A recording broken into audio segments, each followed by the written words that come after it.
অম্বাবৃষ্টি লাগার আগে আমি কি কি কাজ করে রেখেছি সেটাই তোমাদের সাথে শেয়ার করছি, তো তোমরা পাশে থাকো। তো হ্যালো এভরিওয়ান, সবাই কেমন আছো? আশা করছি ভালো আছে। তো আমি অম্বাবৃষ্টি লাগার আগে আগে আমি সব কাজটা সেরে রাখছি, কারণ অম্বাবৃষ্টি লাগলে তো আমি এইগুলি কাজ করতে পারবো না। অনেক কিছু নিয়ম আছে, অম্বাবৃষ্টি লাগলে কিন্তু আমরা মাটি করতে পারি না, আরও অনেক ধরনের কাজ আছে, সেগুলি কিন্তু আমরা করতে পারি না। তার জন্য কিন্তু এক সপ্তাহ আমরা রেস্ট নেব, পূজা করতে পারবো না, কাপড় কানি ধুতে পারবো না, মাটি করতে পারবো না। তার জন্য কিন্তু এর আগে দিয়ে আমি কাজগুলো করে নিয়েছি আর কাজগুলি তোমাদের সাথে শেয়ার করছি। তো দেখো আমার ছোট্ট একটা ফুল গাছ, ফুলের নার্সারি। তো এখানেই কিন্তু আমার ছোট্ট বাড়িতেই আমি ছোট্ট একটা নার্সারি বানিয়ে রেখেছি।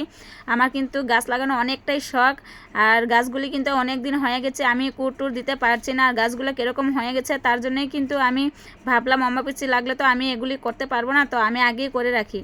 তো দেখো আমি ফুলের টবগুলি সবগুলি সরিয়ে রেখেছি, সরিয়ে রেখে তারপরে আমি এখানে একটু মাটি কুড়ে দিয়ে সমান করে তারপরে সিসি ব্লক দিয়ে সাজিয়ে রেখেছি সুন্দরভাবে। তারপরে দেখো আমি কিভাবে সার মাটি বানিয়েছি।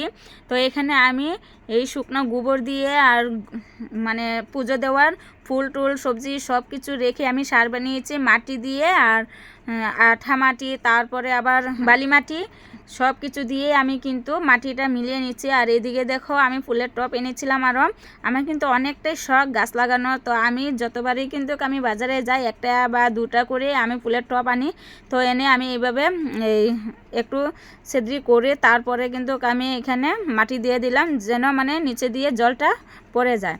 তো দেখো আমি এদিকে কিন্তু আমার সবগুলো গাছ একটা একটা করে তুলে শিফাগুলি এইভাবে কেটে দিচ্ছি, কারণ টপে জায়গা হচ্ছিল না, তার জন্য কিন্তু আমি এইভাবে কেটে দিলাম।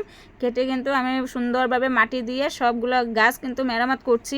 আর তোমরা হওয়ার পরে কিন্তু দেখবে জায়গাটা কত সুন্দর লাগছে, কত নোংরা হয়ে আছিল। আমি সময় পাচ্ছিলাম না, সময়ের অভাবে কিন্তু আমার এই জায়গাটুক অনেকটাই নোংরা ছিল। তো এখন এত সুন্দরভাবে আমি গুছিয়ে টুছিয়ে রাখছি। আর জায়গাটা কেমন লাগছে তোমাদের কাছে একটু অবশ্যই কমেন্টে জানিও। তো আমি কিন্তু অম্বাবৃষ্টির আগে কিন্তু সব কিছু কমপ্লিট করে নিলাম আর জায়গাটা পরিষ্কার করে। আর সকালে যে আমি কাপড় টাপড় ধুয়ে দিয়েছিলাম সেগুলো কিন্তু আমি উল্টিয়ে দিচ্ছি। এখন যাব আমি ছেলেকে স্কুল থেকে আনতে।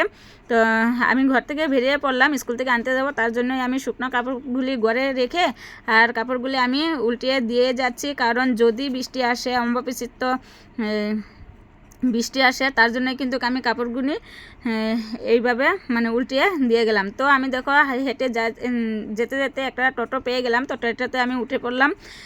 তো উঠে আমি কিন্তু যাচ্ছি, অনেকটাই দূরে যেতে হয়, 20 টাকা ভাড়া। তো অনেকটা দূরে যেতে হয়। আমার ছেলের স্কুলটা হলো এই শিলভাঙ্গা।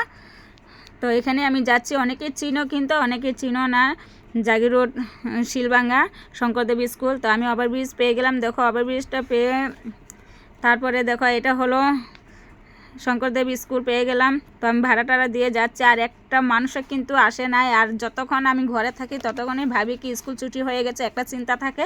তো এখানে এসে দেখি ছুটি হয় নাই, কেউ আসে নাই। আমি প্রথমে আসলাম, তো একজন একজন করে সব গার্জেন চলে এসেছে। তো দেখো এখন ছুটি হয়ে গেছে ছেলে মেয়ের। তো আমার ছেলের ক্লাসটাই আগে ছুটি হয়েছে। তো দেখো এই যে আমার ছেলেকে কেউ কি চিনতে পেরেছে হরে যেতে, এই যে আমার ছেলের বান্ধবী, এটা দেখিয়ে দিলাম, অনেক কিউট। তো দেখো আমার ছেলে কিন্তু অনেকটা লজ্জা পায়, ক্যামেরার সামনে আসতে চায় না। তো এই যে লুকিয়ে লুকিয়ে আছে, তোমরা দেখো এটা হলো আমার ছেলে। তো দেখো অনেকটা ভিড়, এটুক জায়গা পার হতে কিন্তু অনেকটা মুশকিল হয়ে যায়। অনেক ভিড় হয়ে গেছে, সব স্টুডেন্ট কিন্তু একসাথে ছুটি দিয়েছে। তো দেখো অনেকটাই মুশকিল। তো এখন আমি টোটো পাচ্ছিলাম না, খুঁজে খুঁজে একটা টোটো পেয়েছি। তো মানে আমি তো হঠাৎ স্কুলে গিয়েছি, এখন আমি যাই না, আগে রোজ দিন যেতাম, এখন রোজ দিন যাই না, তার জন্য একটু প্রবলেম হয়ে যায় টোটো খুঁজতে। সবাই তো মানে টোটো ভাড়া করে আছে, তো এখন আমি দুটো টোটো মানে আমি পাল্টিয়ে তো ঘরে যাচ্ছি। তো দেখো একটা টোটো মানে ছাগলে আছে, তো আমি উঠতে পারছিলাম না। তো আমি কিন্তু ড্রাইভারের সামনেই কিন্তু ছেলেকে নিয়ে বসে তারপরে চলে যাচ্ছি। তো ওভারব্রিজ পেয়ে গেলাম। দেখো আবার আর অনেকটা দূরেই কিন্তু ছেলের স্কুলটা, অনেকটা প্রবলেম হয়ে যায় গাড়ি ঘোড়ার রাস্তা, তো সাবধানে আনতে হয়। তো ছেলে দেখো কত বদমাশ, রাস্তাতে কিন্তু এই যে খুলে নিল। তো আজকের মতন